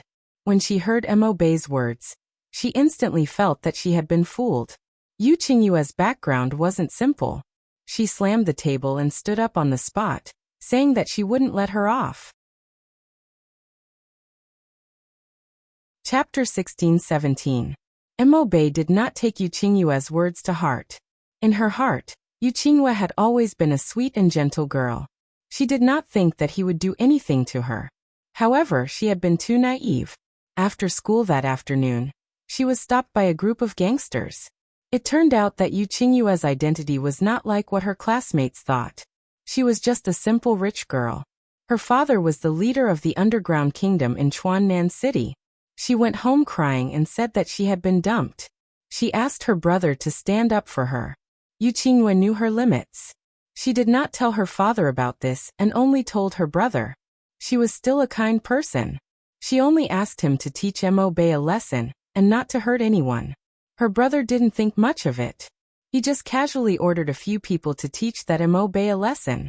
Unfortunately, the gangsters wanted to show off their abilities in front of young Master and young Mississippi. They stopped Mo Bei and beat him to death. Amidst the chaos, Mo Bei's head hit the wall. And he lost his life just like that. Gu Xingyin felt a headache coming on after reading the whole story. She lowered her head and looked at herself. Ripped jeans and a black leather jacket. It was obvious that Mo Bei had started to let himself go. What time is it now? Mo Bei asked the system. The system replied. Mo Bei met Yu Qingyue in the afternoon to have a showdown. If nothing goes wrong, the host will be stopped after school today. Gu Xingyin. She felt a headache coming on. To be honest, this story had nothing to do with Yu Qingyue. She felt that she had been tricked and wanted to teach the scumbag a lesson. This was not a big deal. It was just that this lesson went wrong and the person who was taught a lesson died. It could only be said that fate made a fool of people. System, draw a skill, Gu Xingyin said. On the desk in front of her, a white light that no one could see flashed. Then, something appeared in Gu Xingyin's mind. Congratulations, host. You have received training basics. Gu Xingyin's eyes lit up. She stared at the system without blinking. I've realized that I'm liking you more and more, system. She even suspected that the system had cheated for her. Body tempering basics was a very basic body tempering technique in the world of sword cultivators. Even though it was called a foundation, it was only relative to sword cultivators. After all, if one cultivated this technique to its peak, they could even reach the realm of breaking boulders with their bare hands. Of course, in this modern world where martial strength was relatively low, the power of this body refining technique would be greatly reduced. Gu Xingyin felt the strength in his body, which was only slightly stronger than ordinary people, and his body was more agile. But it was enough. At least, Gu Xingyin felt that she would not be so passive in a fight. Gu Xingyin, who was in the midst of her joy, did not notice that the system's white light had strangely stiffened for a moment when it heard the words "I like you more and more." The system remained silent and hid in a corner. It expressed that the host's words really made the system tremble. It did not want to be blamed for some random jealousy. Chapter 16-18. Gu Xingyin's deskmate, Chen Jun, was chatting with the people behind him. He turned around and was about to take a sip of water when he saw Gu Xingyin's joyful smile. He was stunned by this smile. Mo Bei was very good-looking. Chen Jun had always known this. Otherwise, he would not have become the school hunk of South Sichuan. Mo Bei's good looks were not the typical sunny and handsome kind of boys. Instead, his facial features were so beautiful that they could be called exquisite. He was like a handsome young man who walked out of a Japanese manga. It was just that Mo Bei was too cold in the past, and recently, Mo Bei was too strange. This was not the first time Chen Jun saw Mo Bei's smile, but in the past, he always felt that there was something heavy under his deskmate's smile. The corners of his mouth were curled up in a smile, but his eyes were haunted by a sinister aura that wouldn't go away. This was the first time that Chen Jun had seen such a pure smile on Mo Bei's face ever since they became deskmates. A happy smile appeared on the young master's clean and bright face. Even his eyes seemed to be shining like stars. Chen Jun suddenly felt his face turn red and his heart beat faster. He turned his head away in a panic, and took a big gulp of water to calm the sudden heat in his heart. I finally know why this guy is so popular with girls, Chen Jun thought. Chen Jun thought. With such an appearance, even men would be shaken for a moment. Chen Jun was sure that he was straight, so he could only blame the other party for being too attractive. Have you done your homework? A voice suddenly came from Gu Xingyin's side. Gu Xingyin looked up at the boy beside her. He was wearing a pair of glasses and had a delicate face. He looked very gentle. A name flashed in Gu Xingyin's mind. Chenjun Mo Bei's deskmate. Their relationship was average. But homework? Gu Xingyin was dumbfounded. Chen Jun sighed when he saw the blank look on his deskmate's face. It's the 7th period. The math teacher will definitely check your homework. If you don't do it, you'll be punished again. One after another. Clearly, Mo Bei had been treated like this before. Chen Jun didn't know why he suddenly opened his mouth to warn Mo Bei. Although he and Mo Bei were deskmates, their relationship was no different from strangers. Perhaps his smile just now was too contagious? While Chen Jun was still in a dilemma, Gu Xingyin had already recalled the signature Mediterranean hairstyle and the typical serious face of a math teacher. Looking at the dazzling white summer sun outside, Gu Xingyin decisively reached out her hand to Chen Jun. Lend me your homework. Chen Jun was still in a daze. I'll copy it. During math class, Gu Xingyin was indeed given special attention. However, she handed over the workbook in her hand with a smile. The math teacher looked at it suspiciously a few times. After confirming that it was her own notes, he nodded in satisfaction. It was rare for him to praise her, and he began the lesson. Gu Xingyin heaved a sigh of relief and began to stare blankly. After school, Gu Xingyin said to Chen Jun, I have something to do today. I'll treat you to milk tea tomorrow. Thank you. Hey, Chen Jun wanted to say something, but Gu Xingyin had already disappeared. Although she had the skills provided by the system, Gu Xingyin still chose to take a different route. After all, it was better to avoid a situation like one against many. Unfortunately, the plot didn't allow her to hide whenever she wanted to. Gu Xingyin looked at the people surrounding her and couldn't help but sigh. Chapter 16-19. She carried her backpack with one hand and looked at the people in front of her. She frowned and said, What do you want? The leader was a young man with a buzz cut. He was wearing a hip-hop shirt and had a cigarette in his mouth. The people around him were all dressed in the same way. It was obvious that they were hooligans. However, although they tried their best to pretend to be ordinary hooligans, Gu Xingyin could tell their background from how they blocked all her escape routes without batting an eyelid. Normal gangsters wouldn't be as orderly as this. The buzz-cut young man spat out the cigarette in his mouth and stepped on it in a very appropriate manner. You are Mo Bei? The buzz-cut young man looked at Gu Xingyin from head to toe. After sizing him up, he had to admit that this kid was quite good-looking. It was normal for girls to like him. It was no wonder that Missy would fall for him. However, he dared to play with Missy's feelings. He had not seen many people who did not care about their lives. The buzz-cut young man said lazily, What do I want? Of course, I want to beat you up. After saying this, he did not waste any more time and directly raised his hand. Go, don't cripple him. Don't care about the rest, just beat them up. Gu Xingyin reacted quickly. She swung her backpack with one hand and flipped the person who attacked her from the left. Then, she threw her backpack and began to beat them up. This group of people was not too much. At least they were barehanded. If they had knives on them, she was afraid that she would not be able to escape today. Hey, you have some skills. The buzz-cut young man's eyes lit up when he saw Gu Xingyin's moves. However, although his eyes were bright, he did not relax his hands at all. 1 against 12. Even though Gu Xingyin's body had been strengthened and her movements were much more agile, it was inevitable that she would be injured. However, she was only injured. The people opposite her were the ones who were screaming miserably. A total of 12 people were almost all thrown to the ground by her. They lay there crying for their parents. The buzz-cut young man was not spared either. He was half squatting on the ground, clutching his stomach. The dull pain was still there, making it impossible for him to straighten his back. From the looks of it, Gu Xingyin, who was leaning against the wall, only had some bruises on the left side of her face. She had the upper hand. You can do it, the man with the buzz cut said. Initially, when he saw Gu Xingyin's frail body, he thought that she was just a weak student. He did not expect her to be so good at fighting. Looking at Gu Xingyin like this, a feeling of admiration arose in his heart. Gu Xingyin saw that there was no malice in his expression. She heaved a sigh of relief.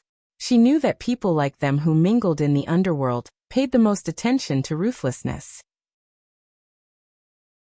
Their reasoning was also very crude, but they admired those who could fight. Only when both sides were convinced could they have a good chat. She didn't answer the buzzcut man's question. Instead, she asked calmly, "Now can you tell me why you're bothering me?" The man with the buzz cut didn't hide anything. "Who told me to provoke our miss? Do you know Yu Qinghua? She's our miss. You played with her feelings. If we don't beat you up, how can our miss feel at ease?" Actually, the man with the buzz cut said this out of helplessness. He did not intend to hide this from Mo Bei. According to their words, even if they beat you up, they had to let you know why you were being beaten. However, the development of the situation was somewhat different from what he had imagined. Chapter 16:20. The man with the buzz cut had originally imagined that he would lead his men to beat up this gigolo and then say domineeringly, "Remember, this is the price you have to pay for offending our missy Yu Qinghua." Then he would leave suavely. However, it was obvious that the person he was looking for now was not the right person. His domineering declaration could only turn into an unimposing clamor. Gu Xingyin already knew what they were here for. She had only asked this question to ensure that things would go as planned. She thought for a moment and said, "Tomorrow, I will personally look for your missy and make things clear. The next time you do this, I will look for the police to solve the problem."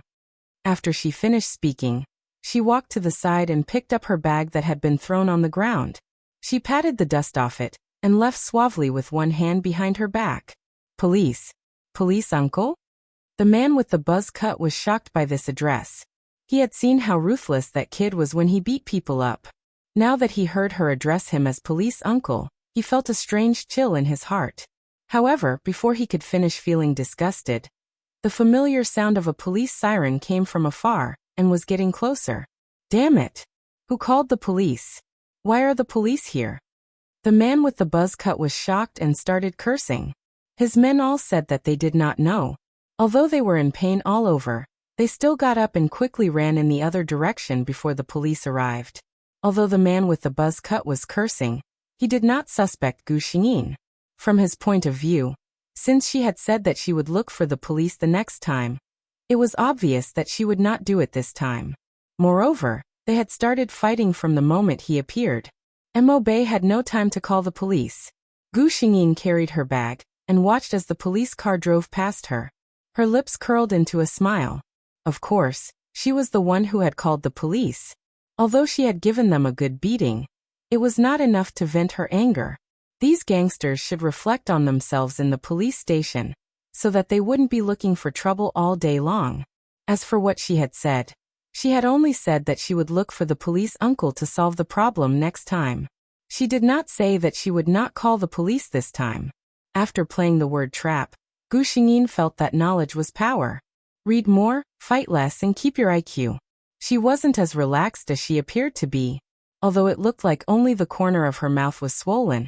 In fact, during the fight just now, 2 people had kicked her knee. At this moment, there was a dull pain. Although it shouldn't have hurt his muscles and bones, there was definitely a bruise. Gu Xingyin saw her mother playing with her 3-year-old brother on the sofa as soon as she entered the house. Mo Yichen's mother turned around and saw Gu Xingyin. The first thing she saw was the obvious signs of a fight on her face. A look of disgust flashed across her eyes. "You fought with someone again? Mo Bei, can't you let your family save you some trouble? Your younger brother is still so young. I have to take care of him every day. Where would I have the energy to take care of you?" She lowered her voice, because she saw Gu Xingyin's gaze. Her daughter had never looked at her with such a cold and hateful gaze. Mo Bei's mother felt that Mo Bei was looking at her, as if he was looking at something disgusting. Gu Xingyin really felt that this woman was disgusting. She had experienced many different worlds. In almost every world, she had experienced the selfless love of her mother. She had always felt that a mother's love was the most selfless and noble thing in the world. She had never thought that there would be such a disgusting mother in the world. Chapter 16:21. She saw that Mo Jingshan's mother had shut up, and was avoiding her gaze. Gu Xingyin then said, "Don't say such things to me. It's as if you've put in a lot of effort for me." This was the first time Mo Bei had talked back to her mother. Before she was in high school, she had admired and worshipped Mo Jingxin's mother. When she found out the truth in high school, even if she was deeply hurt, she would at most ignore Mo Jingxin's mother's sarcastic remarks. This was the first time she had talked back to her so openly. Mo Jingxin's mother heard this, and a trace of guilt flashed across her face, but it was quickly replaced by anger. "Mo Bei, is this how you speak to your mother? Have you fed all the manners I've taught you over the years to the dogs? You're an ingrate after all. You're not on my side." In her mind, no matter how well she raised her daughter, she was still someone else's daughter, so she would not be on the same side as her. She had never felt that she was in the wrong. Now Gu Xingyin's attitude made her even more certain of her thoughts. Gu Xingyin listened to these words indifferently. She could imagine how upset the real Mo Bei would be if he heard those words. But now that it was her, Gu Xingyin, all she felt was sorrow. She felt sorrow for Mo Bei for having such a mother. She felt even more sorrow for Mo Jingxin's mother. Gu Xingyin could not understand why Mo Jingxin's mother, who was also a woman, would have such thoughts. Mo Jingxin's 3-year-old brother, who was wearing suspenders, watched in horror as his mother and brother quarreled. He pouted and started crying. Mo Jingxin's mother quickly changed her expression. She carried her son and coaxed him gently. "Beichen, be good. It's Mommy's fault. Mommy was too loud and scared our Beichen." The little Mo Beichen reached out to carry Gu Xingyin as he called out for his brother. He liked his brother. This brother was very good-looking and smelled good, unlike his mother, who smelled too good. But Mo Jingxin's mother misunderstood her son. She glared at Gu Xingyin angrily. "Why are you still standing here? Can't you see that your brother is crying because of you?" Gu Xingyin did not move. She felt a gaze coming from upstairs, and the corners of her mouth curled up without a trace. "Li Hua, is this how you teach your son?" A deep voice came from the staircase with a hint of anger. Hearing this voice, guilt flashed across Mo Tiange's mother's face. She hurriedly stood up and said with a smile, "I was too anxious to see Bei Yi covered in injuries, so I spoke a little too harshly. Weren't you working in the study? Why did you come down so quickly?" If it was any other time, Father Mo might have believed him. However, he had just seen with his own eyes how his wife treated his eldest son. The disdain in her expression and tone was not concealed at all. Even he, as the father, felt that it was too much, let alone Bei Yi, who was involved in this matter. Father Mo walked downstairs and looked at Mother Mo. "I'm busy with work, so you're basically taking care of the children at home. Every time I ask you, you say that Bei and Beichen are very good. So this is what very good means?" As he spoke, he looked at his eldest son, who was standing quietly at the side, and a trace of heartache flashed across his eyes. Originally, he had thought that Bei's rebellious behavior was a normal phenomenon of puberty. However, seeing his wife's attitude towards his son, he was afraid that his wife had something to do with it. Chapter 16:22. He looked at his wife coldly and said gently to his eldest son, "Bei Yi, go take a shower first. I'll get you the first aid kit." In Mo Bei Yi's memory, his father Mo Zhongliang had always treated him well. Her expression softened a little, and she nodded at Father Mo. "Okay, Dad." After watching his son go upstairs, Mo Zhongliang looked at his wife, who looked nervous. He had always been satisfied with his wife. Her family background was very different from his, but back then he had taken a liking to his wife's gentleness and virtue, so he had disregarded his family's objections and married her. All these years, he had always been proud that he had married a virtuous wife and was grateful for her contributions to the family. He had been very busy with work, so as a full-time housewife, she had been responsible for a lot of the upbringing of his 2 children. He had always felt that his wife had done a good job, until today. Seeing how his wife and son interacted with each other, Mo Zhongliang felt that he might have been wrong. "You don't like Bei Yi?" This was the first thing he said. He couldn't be blamed for thinking too much. The disgust on his wife's face was too obvious. He couldn't ignore it even if he wanted to. Su Lihua's expression was a little unnatural. Of course, she didn't like Mo Bei Yi. In fact, more than 10 years ago, when her eldest son had just died, she had thought in the middle of the night that it would be great if her daughter had died instead. However, she knew that her husband didn't like her being like this, so in front of Mo Zhongliang, she had always pretended to be nice to Mo Beiyi. Su Lihua said, Beiyi has been getting more and more rebellious ever since he started high school. You heard it too. He's been talking back to me. I have to take care of Beichen, so I don't have the energy to discipline him. She thought she had made it clear, but when she raised her head, she met her husband's disappointed gaze. Mo Zhongliang's heart sank when he heard his wife's self-righteous words. Beiyi was her son, not some random stranger. She actually said that she didn't care because the child was disobedient. Was this something a biological mother would say? Mo Zhongliang thought about what he had heard earlier. Beiyi had sneered and refuted his wife's words, and he found himself speechless. Not only was he dissatisfied with his wife, but he also felt guilty towards himself. If only he had put more effort into his family, perhaps his wife and son would not have become like this. He said, Since you don't want to take care of Beiyi, I'll take care of him. Su Lihua was shocked. What did her husband mean? She had never wanted her husband to get too close to Mo Bei. She was afraid that her husband would hand over the Mo family business to his eldest son. In Su Lihua's heart, she didn't care about the past, but after her youngest son was born, she felt that everything in the Mo family should belong to Beichen in the future. In any case, Mo Bei was a daughter. She was going to get married anyway. No matter how much he gave her, it would just be throwing her out. Hearing Mo Zhongliang's words, she quickly said, Aren't you busy with the company? Where would he have the time to take care of Beiyi? Mo Zhongliang said coldly, No matter how busy the company is, can it be more important than my son?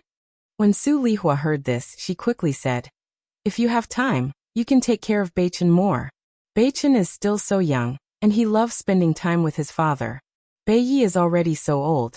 There's no need for him to.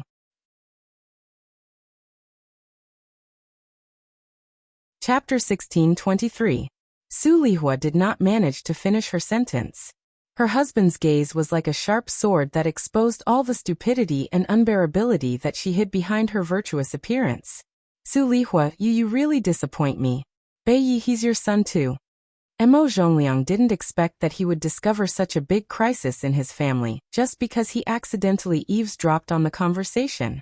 He never knew that his wife's heart was so biased to such an extent. She had placed all her attention on her 3-year-old son. She was so obvious even in front of him. How could Beiyi, the person involved, not see it? Mo Zhongliang felt a huge sense of guilt. He had been too careless. He had thought that nothing would go wrong if he left the child in the care of his biological mother. He never knew that his eldest son had suffered such a huge grievance. He looked at his wife's confused expression and felt that she had done nothing wrong. He suddenly felt very annoyed. Mo Zhongliang stood up from the sofa. I'll get Beiyi the first aid kit. Gu Xingyin had just finished showering and changed her clothes when she heard a knock on the door. She opened the door and saw her father, Mo Zhongliang. Mo Zhongliang walked in with the first aid kit in his hands. Beiyi, I'm sorry. Mo Zhongliang did not think that apologizing to his son was embarrassing. In fact, he felt that he had failed as a father when he thought about how his son had suffered in this family. Gu Xingyin comforted him with a smile. You're not wrong, father. Mo Zhongliang took out the ointment from the first aid kit and applied it on Gu Xingyin personally. He only applied a small patch on the side of her mouth, so it did not take long. Gu Xingyin saw that he was going to take the first aid kit away and quickly said, Father, please leave this in my room. I'll apply it when I sleep at night. Mo Zhongliang placed the first aid kit on her bedside table. He felt that he had not looked at his eldest son so seriously for a long time. The young master was already 17 years old, but he was scarily thin. He was also shorter than the average teenager. Actually, this was only because of Gu Xingyin's gender. But in Mo Zhongliang's eyes, he instantly imagined his son being treated coldly by his mother when he wasn't at home. He only felt his heart ache. Has your mother always been like this to you? He asked. Gu Xingyin was silent for a moment before she shook her head. Before my brother was born, my mother was very strict with me. She wanted me to be the best at everything. or else she would punish me. When Gu Xingyin mentioned this, her expression did not change. It was as if she was talking about something unrelated to her. After she had a younger brother, she stopped caring about me. She didn't care if my studies worsened, or if I got into fights or dyed my hair. Gu Xingyin's voice was very calm. She raised her head and looked at Emo Zhongliang. As you can see, Dad, she doesn't love me at all. Emo Zhongliang looked at his son and felt bitter in his heart. He wanted to tell his son that his mother actually loved him, but when he thought of his wife's appearance, he really couldn't say it. He gently hugged his son. Your mother just couldn't take care of you and your brother at the same time. He felt guilty when he said this, but he could only comfort his son like this. Gu Xingyin couldn't help but laugh. She got up from her father's arms and said with a smile, I'm a man, Dad. You don't have to comfort me like this. Her gaze was very calm. 3 years ago, no matter how much dissatisfaction I had, it would have been worn away by time. Now I don't hate her at all.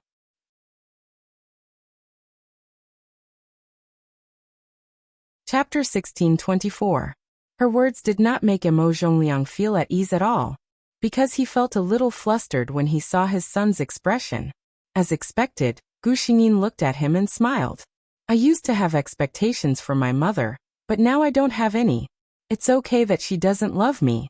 I don't love her either. Although she was smiling, when she said this, tears fell from her eyes uncontrollably. She did not seem to realize that she was still talking to Emo Zhongliang. Don't blame me, Dad. I really can't take it anymore. Emo Zhongliang's eyes reddened. How could he blame her? Looking at his eldest son, the only thing he could think of at this moment was how deeply his wife had hurt this child. There was no child who did not want to be loved by their parents. His eldest son had completely lost all expectations for his mother. His lips trembled. It's okay, Bae. Don't cry. Dad loves you. Dad treats you well. Gu Xingyin reached out and wiped away her tears. She smiled embarrassedly. I know that I've been a jerk for the past 2 years. I've made you worry. Don't worry, I won't do it again. From tomorrow onwards, I'll study well and won't let you down. The more obedient his son was, the more bitter Emo Zhongliang felt. At the same time, his dissatisfaction with his wife grew. Gu Xingyin thought of something and suddenly said hesitantly, Dad, if one day you find out that I've been hiding something very important from you and deceiving you for a long time, will you forgive me? She knew that the sooner she told Emo Zhongliang that Emo Bei was a girl, the better. The longer this matter was delayed, the harder it would be to explain in the future. Emo Zhongliang looked at her kindly. Silly child. In Dad's heart, there's nothing that can't be forgiven for my own child. Gu Xingyin laughed. She had to find a good time to talk to her father about this matter. Why should an innocent girl like her pay for the sins that Su Lihua had committed? The next day, Gu Xingyin went to look for Yu Qingyue after the morning self-study session. Yu Qingyue was shocked to see him. The girl felt a little guilty, especially when she saw the bruise on the corner of Gu Xingyin's mouth. It was obvious that she had been beaten up. Gu Xingyin pulled her to an empty classroom and slammed the door shut. Yu Qingyue was a little nervous. She swallowed her saliva and looked at Gu Xingyin with wide eyes. Emo Bei, what are you trying to do? Let me tell you, it's wrong of me to get someone to beat you up, but you bullied me first. She continued to glare at Gu Xingyin. You obviously don't like me, but you didn't say it clearly. You made me look forward to it for so long. You are a bastard. Gu Xingyin kept looking at her with a faint smile, which made Yu Qingyue's hair stand on end. The girl thought to herself, is Emo Bei going to beat me up in this empty classroom and return the favor? Gu Xingyin suddenly moved closer to Yu Qingyue. The distance between the two of them narrowed in an instant. Yu Qingyue could even smell the faint fragrance of plants on Gu Xingyin's body. She blushed instantly. You, what are you trying to do? Gu Xingyin smiled wickedly and whispered in her ear. Do you want to know why I rejected you?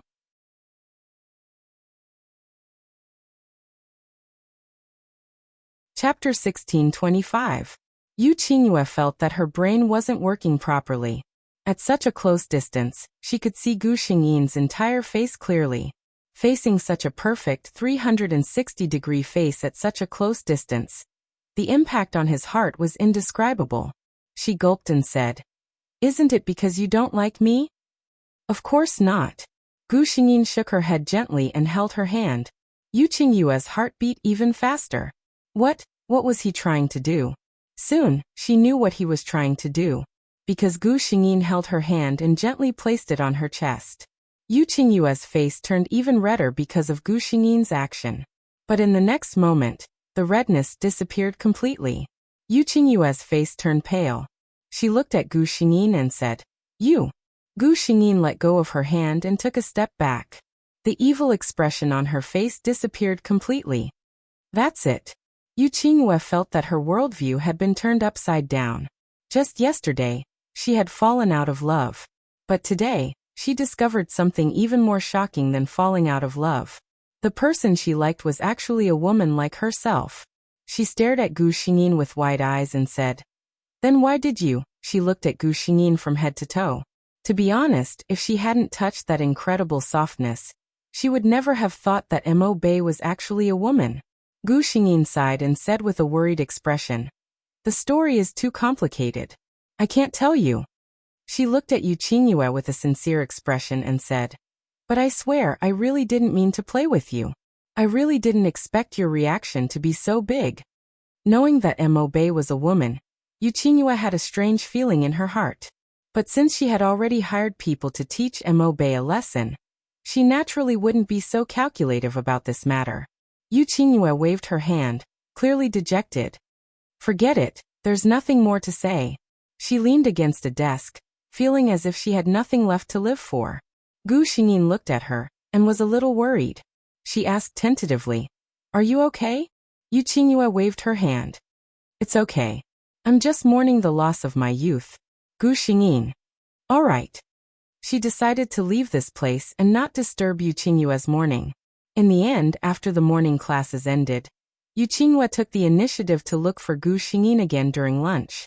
Gu Xingyin looked at her. At this moment, her expression was relaxed and her eyes were cheerful. She did not look as sad as she did in the morning. Yu Qingyue sat opposite Gu Xingyin. Seeing her looking at her, she said with a smile, "I've thought about it all morning and finally figured it out." Gu Xingyin looked confused. "What did you figure out?" Yu Qingyue smiled and said, "I want to be friends with you." Gu Xingyin, huh? Yu Qingyue looked at Gu Xingyin's confused expression and sighed. She said, "It's obvious how blind I was in the past. You're clearly an adorable person." "How are you cold and evil?" Gu Xingyin. Why was it that she could understand every single word this girl said, but she couldn't understand them when they were put together? Yu Qingyue was immersed in her own imagination. Think about it. The school hunk is my good friend. How many people can receive such treatment? Gu Xingyin, wake up, girl. Hey, did I promise you anything? You're tuning in to the Earbook Haven YouTube channel. Don't forget to subscribe and join us on this journey to catch the most captivating stories.